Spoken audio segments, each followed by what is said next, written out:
Hello दोस्तों, मेरे YouTube channel पर आपका स्वागत है। तो चलिए कहानी शुरू करते हैं। कहानी चलेगी तो प्लीज़ चैनल को लाइक शेयर जरूर कीजिएगा। रात का वक्त था। प्रकृति का अपार्टमेंट में जब से प्रकृति वापस मुंबई आई थी, उसका सिर्फ 3 काम था: पढ़ना, घूमना और क्लब जाना।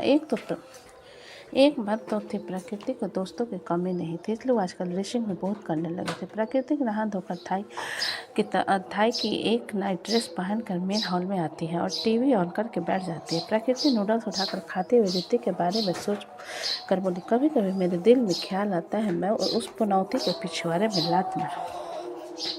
इतना सोचते हुए प्रकृति मुंह बनाकर हनी सिंह का गाना सुनने लगती है। तभी उसके अपार्टमेंट का डोरबेल बजता है। प्रकृति टाइम की तरफ देखती है, जिसमें रात के 10 बज रहे थे। प्रकृति थोड़ी हैरान होने के बाद खुद से बोली, रात के 10 बजे मुझसे मिलने कौन आएगा? इतना सोचते हुए प्रकृति जाकर दरवाज़ा खोलते हैं तो सामने एक कोरियर वाला खड़ा हुआ था। कोरियर वाले को देखकर प्रकृति अपनी आंखें छोटी करके बोली, पूरे दिन में समय नहीं मिला जो रात के 10 बजे खाने के वक्त इंसान को परेशान कर रहे हो? और मैंने कुछ किया है? ऑर्डर नहीं। कोरियर वाला प्रकृति के बात सुनकर उसकी तरफ एक थैला बढ़ाकर बोला, आई एम सॉरी मैम, लेकिन आधे घंटे पहले हमें कॉल आया था कि इसी एड्रेस पे ये खाना डिलीवर करना है। प्रकृति खाने की एक नज़र देखने के बाद बोली, मैंने ऑर्डर नहीं किया, वापस ले जाओ। जिस पर कोरियर वाला बोला, मैम इस खाने का पेमेंट पहले ही हो चुका है। जिस पर प्रकृति खाने को एक नज़र देखने के बाद उसे लेते हुए बोली, ठीक है, थैंक यू। कोरियर वाला अपना सिर हिलाते हुए वहाँ से चला जाता है। प्रकृति दरवाज़ा बंद कर पीछे पलट कर देखती है तो उसकी सांस अटक जाती है, क्योंकि सोफे पर ऋतिक अपने पैर के ऊपर पैर रखे बैठा टीवी देख रहा था। वीर का अपार्टमेंट पिछले 2 हफ्तों से वीर फिर से बनारस चला गया था, क्योंकि अब तो वो वहाँ का विधायक बन चुका था, जिस कारण वहाँ के काम को इग्नोर करना वीर के लिए ही घाटे का सौदा था। वीर जब वहां पहुंचता है तो पहले से वहां पर उसका एक आदमी और अंदर काम करने वाली एक औरत थी, जिसे वीर ने अपनी गैर मौजूदगी पर 24 आवर के लिए खुशहाली के लिए हायर किया था। वीर अपने जूते दरवाजे के पास निकाल कर चप्पल पहनते हुए उस औरत से बोला, सब कुछ कैसा है आंटी?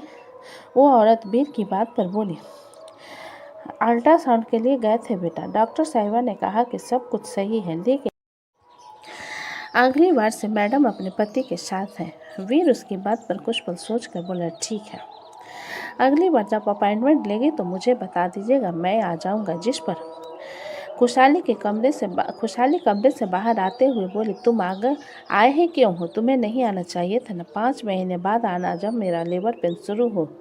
अभी जाओ यहाँ से। वीर खुशहाली की तरफ देखते हुए बोला, तुम इन सब में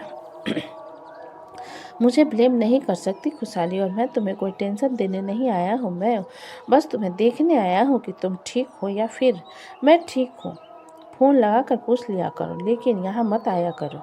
खुशहाली ने फ्रस्ट्रेशन में वीर को घूरते हुए कहा। वीर खुशहाली की बात पर एक गहरी सांस लेते हुए वहाँ पर खड़ी औरत से बोला, आंटी रात काफ़ी हो गई, आप जाकर सो जाइए। बिमला आंटी फिर वीर के बाद पर अपना सिर हिलाते हुए अपने कमरे की तरफ चली जाती हैं। उसके जाने के बाद वीर खुशहाली के पास आकर बोला, क्या हम बेडरूम में चलकर बात करें? तुम जाकर अपने कमरे में सो, मैं तुम्हें अपने कमरे में नहीं सोने दूंगी, खुशहाली ने अपने कमरे की तरफ जाते हुए कहा। वीर जा रही खुशहाली को देखकर खुद से बोला, ये इतनी नकचढ़ी क्यों है? क्या वो सीधे मुंह बात नहीं कर सकते हैं? प्रकृति का अपार्टमेंट। प्रकृति पार्सल लेकर जब पलटती है तो सोफे पर ऋतिक को बैठा हुआ देखकर उसकी सांसें अटक जाती है। ऋतिक बिना उसकी तरफ देखे टीवी को घूरते हुए बोला, कभी कभी तुम्हारे दिल में ख्याल आता है कि तुम मेरे पिछवाड़े को लात मारो। ये कौन सा लैंग्वेज है? ये कहते हुए ऋतिक सिर घुमाकर प्रकृति की तरफ घूर कर देखता है। प्रकृति ऋतिक की बात सुनकर अपने हाथ मुंह में आया सलाइवा निगलते हुए नकली मुस्कान के साथ बोली, अरे अरे, तुम तो भूत की तरह यहाँ आकर यहाँ पर बैठे हुए हो। तुमने बताया ही नहीं कि तुम कब आए। ऋतिक प्रकृति की बात सुनकर उसे घूरते हुए बोला, तुम 9 बजे घूम कर आ रही हो और मुझसे पूछ रही हो कि मैं कब आया? तुम्हें पता नहीं चला? नींद में चलती हो क्या? प्रकृति ऋतिक की बात सुनकर अपने कदम उसकी तरफ बढ़ाते हुए बोली, अब मुझे सपना तो नहीं आया है ना कि तुम मेरे घर आओगे? क्यों? तुम जब मेरे घर पूरे 1 महीने तक रह सकती है तो क्या मैं एक रात के लिए तुम्हारे घर नहीं आ सकता? ऋतिक ने प्रकृति को घूरते हुए सवाल किया, जिसके जवाब में प्रकृति सामान को कॉफ़ी टेबल पर रखते हुए बोली, बिल्कुल सही कहा तुमने। तुम बिना मेरी परमिशन के मेरे घर में नहीं आ सकते, क्योंकि मैं एक इज्जतदार सोसाइटी है। मैं तुम्हारे सारे सोसाइटी वालों को इज्जत ना ले लूँ। प्रकृति ने प्रकृति की बात को बीच में काट कर उसे घूरते हुए कहा। प्रकृति ऋतिक की बात में मुंह बनाते हुए बोली, तुम इतना अजीब क्यों साउंड कर रहे हो? ऋतिक प्रकृति लंबी गोरी टांग को देखते हुए बोला, अब जब तुमने देख लिया है कि मैं यहाँ पर बैठा हूँ तो तुम्हें नहीं लगता कि तुम्हें नीचे कुछ पहन लेना चाहिए? प्रकृति कुशन को अपनी गोद में रखते हुए सोफे पर बैठकर बोली, मैं अपने घर में ऐसे ही रहती हूँ। ऋतिक पार्सल की तरफ इशारा करते हुए बोला, मेरे लिए खाना लगाओ, मुझे भूख लगी है। प्रकृति गहरी सांस लेकर उसे पार्सल को उठाने लगती है, जिस पर ऋतिक नूडल के बाउल की तरफ इशारा करते हुए कहता है, इससे पहले इसे फेंको, बदबू आ रही है इससे। प्रकृति ऋतिक की बात सुनकर गुस्से से बोली, तुम खुद भी तो कर सकते हो ना, तुम्हारी नौकर हो क्या मैं? ऋतिक सोफे से खड़ा होकर पार्सल उठा किचन की तरफ जाते हुए बोला, मेरे आने तक तुम्हारा हुलिया और ये हॉल दोनों साफ हो जाना चाहिए। इतना कहकर ऋतिक किचन की तरफ चला जाता है। प्रकृति उसे पीछे से मुक्का दिखाकर खुद से बोली, मेरे ही घर में आकर मुझ पर ही तानाशाही झाड़ रहा है, रावण कहीं का। इतना कहकर प्रकृति जल्दी से भागते हुए कमरे में जाती है और प्लाजो नीचे में पहनकर जल्दी से कमरे से बाहर हॉल साफ करने लगती। कुछ देर बाद ऋतिक 2 प्लेट खाना लाकर कॉफ़ी टेबल पर रखने के बाद सोफे पर बैठते हुए बोला, पानी लेकर आओ। प्रकृति, जो कि बास बेसन में अपना हाथ साफ कर रहे थे, ऋतिक के बाद पर उसे घूरते हुए किचन की तरफ चली जाती है और फिर से बोतल लाकर ऋतिक के पास रख देती है। ऋतिक चम्मच उठाकर बाइट लेने लगता है, जिस पर प्रकृति उसे रोकते हुए कहती है, अरे रुको रुको। ऋतिक घूर कर प्रकृति की तरफ देखते हुए बोला, क्या दिक्कत है? प्रकृति अपने दोनों हाथ जोड़कर ऋतिक से बोली, मेरे घर में हो ना तो मेरा अलग सा रूल है। भगवान को थैंक यू कहो कि थैंक यू भगवान, आपने मुझे ये खाने को दिया। ऋतिक फ्रस्ट्रेशन में उसे घूरने के बाद अपने हाथ जोड़कर बोला, थैंक यू भगवान, थैंक यू मुझे ये खाने को देने के लिए। जिसे सुन प्रकृति मुस्कुराकर रोटी पर कोफ्ता खाते हुए बोला, अब चलो बताओ तुम मेरे घर में कब आए? ऋतिक प्रकृति की तरफ देखते हुए बोला, 8:30 बजे। तुम्हें मेरे अपार्टमेंट की की कहाँ से मिली? प्रकृति ने सवाल किया, जिसके जवाब में ऋतिक उसे देखते हुए बोला, मेरे पास तुम्हारा बाइक की चाबी भी है। ये सुनकर प्रकृति ऋतिक की तरफ देखते हुए थोड़ी मजाक भरे लहजे में बोली, तुम मुझे मिस कर रहे थे ना? ऋतिक अपनी गहरी आंखों से प्रकृति को घूरते हुए बोला, मैं तुम्हें मिस नहीं कर रहा था। अगर तुम मुझे मिस नहीं कर रहे थे तो तुम मेरे अपार्टमेंट में क्यों आए हो? प्रकृति ने तुनक कर जवाब पूछा, जिसके जवाब में ऋतिक प्रकृति को देखते बोला, क्योंकि मेरा फार्म हाउस अभी क्लीन नहीं हुआ है और 1 महीने से मैं यहाँ पर नहीं था, इसलिए वो काफ़ी गंदा हो गया है। ये सुनकर प्रकृति ऋतिक को घूरने के बाद इग्नोर करते हुए बोली, मेरा शेल्वन कैसा है? उसकी तबीयत ठीक हुई ना? प्रकृति की आंखें और ज़्यादा डार्क हो जाती है और वो अपने एक शब्दों पर जोर देते हुए कहता है, आइंदा से कभी किसी आदमी के लिए मेरा शब्द इस्तेमाल मत करना। ऋतिक की बात पर प्रकृति मुंह बनाते हुए बोली, मुझे तुम्हारी यही हरकत बिल्कुल अच्छी नहीं लगती। हर वक्त मुझ पर हक जताते रहते हो।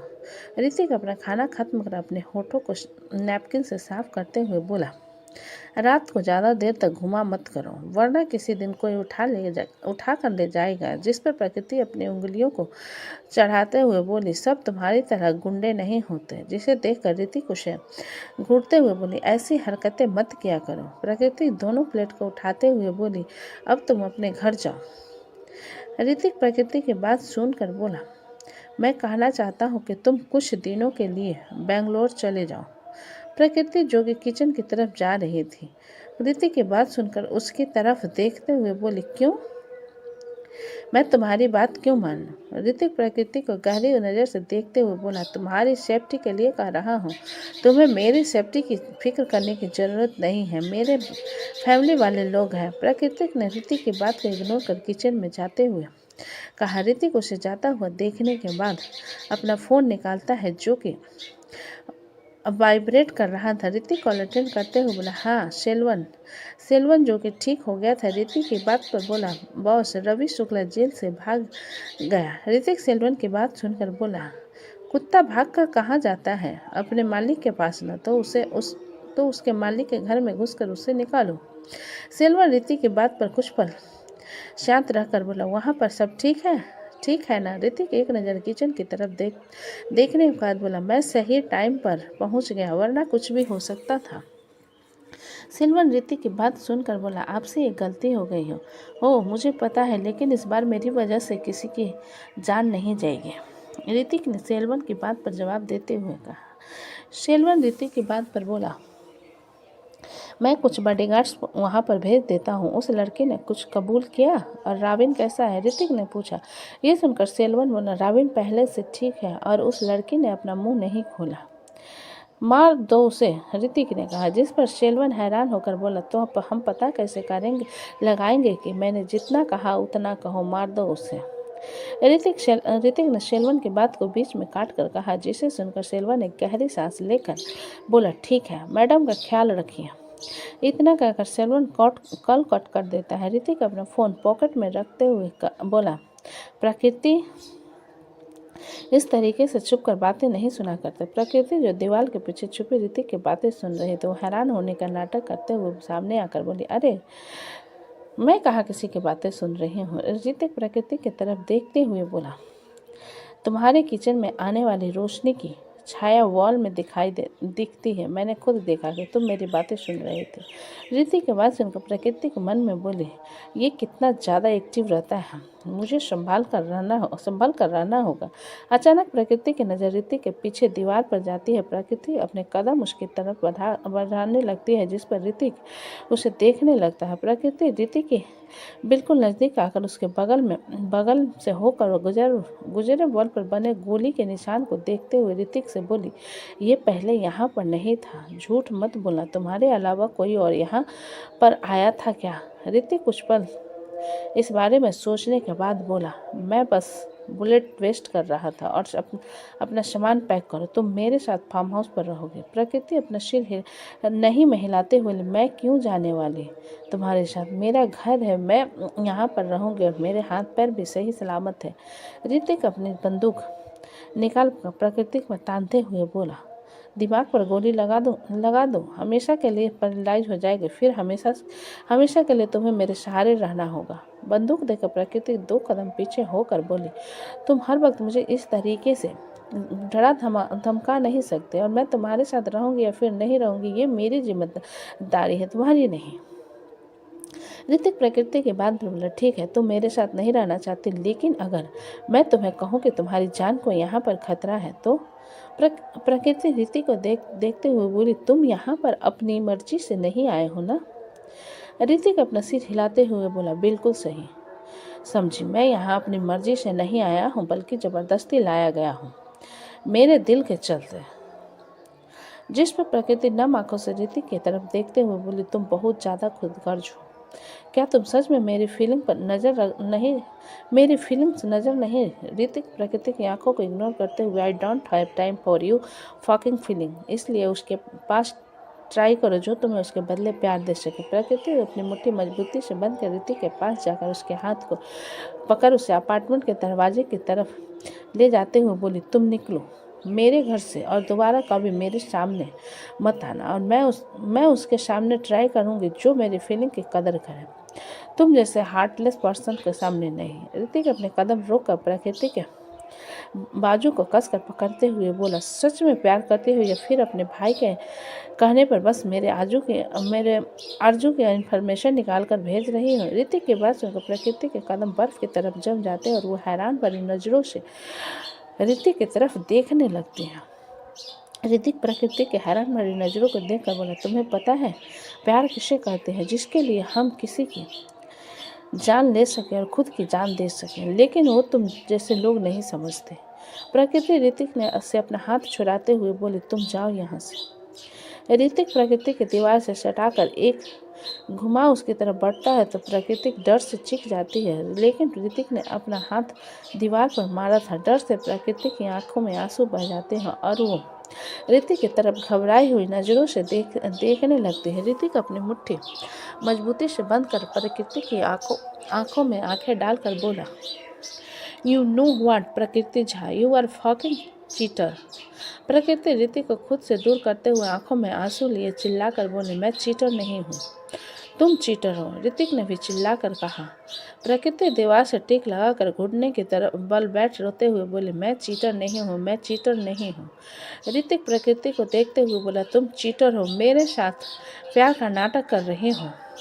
विकल्प सारंग के साथ प्यार का नाटक किया और प्रॉफिट मिला तुम्हें वरुण शुक्ला से, इसलिए उसके पास गए। प्रकृति रोते हुए ऋतिक की तरफ देख कर बोली, मैं चीटर नहीं हूँ, मैं वरुण के पास नहीं गई थी। ऋतिक प्रकृति के नम आंखों को देखते हुए बोला, झूठ, यू आर लायर डम। प्रकृति अपने कानों पर हाथ रखकर रोते हुए बोली, मैं झूठी नहीं हूँ, प्लीज मुझे ऐसा मत कहो। ऋतिक खड़ा होकर प्रकृति के हाथ को पकड़ उसे जबरदस्ती उठाते हुए बोला, मैं नहीं चाहता कि मेरे कारण तुम्हारी जान को खतरा हो, इसलिए जब तक मैं उन लोगों का पता न लगा लूँ तुम मेरे साथ रहोगे। इतना कहकर ऋतिक प्रकृति को अपने साथ लेकर अपार्टमेंट से बाहर आ जाता है और दरवाज़ा बंद कर वो लोग ऋतिक के फार्म हाउस के लिए निकल जाते हैं, क्योंकि नीचे ऋतिक के बॉडीगार्ड कार लेकर खड़े हुए थे। तो दोस्तों, कहानी कैसी लगी मुझे कमेंट में लिखिए। अच्छी लगे तो प्लीज़ चैनल को लाइक करें, सब्सक्राइब करें और ज़्यादा से ज़्यादा शेयर करें। कहानी को पूरा सुनने के लिए धन्यवाद।